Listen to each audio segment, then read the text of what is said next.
ಬಾಲಿವುಡ್ನ ಬಹುಬೇಡಿಕೆಯ ಗಾಯಕ ಹಿನ್ನೆಲೆ ಗಾಯನಕ್ಕೆ ಫುಲ್ ಸ್ಟಾಪ್ ಇಟ್ಟಿದ್ದಾರೆ. ಕೆರಿಯರ್ನ ಪೀಕ್ ಲೆವೆಲ್ನಲ್ಲಿ ಇದ್ದಾಗಲೇ ಹಿನ್ನೆಲೆ ಗಾಯನವನ್ನ ಸಾಕು ಎಂದು ಅರಿಜಿತ್ ಸಿಂಗ್ ನಿರ್ಧಾರ ಮಾಡಿದ್ದಾರೆ. ಅರಿಜಿತ್ ಸಿಂಗ್ ಪೋಸ್ಟ್ ನಿಜಕ್ಕೂ ಶಾಕ್ ಕೊಟ್ಟಿದೆ.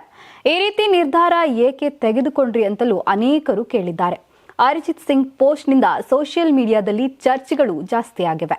ಏಕೆ ಅನ್ನುವ ಪ್ರಶ್ನೆಗಳು ಹೆಚ್ಚಾಗುತ್ತಲೇ ಇವೆ. ನಾನು ಸಂಗೀತ ಕ್ಷೇತ್ರವನ್ನ ಬಿಡೋದಿಲ್ಲ. ಅಭಿಮಾನಿಗಳ ಈ ಒಂದು ಚರ್ಚೆ ಮತ್ತು ಪ್ರಶ್ನೆಗಳಿಗೆ ಅರಿಜಿತ್ ಸಿಂಗ್ ಉತ್ತರ ಕೊಟ್ಟಿದ್ದಾರೆ.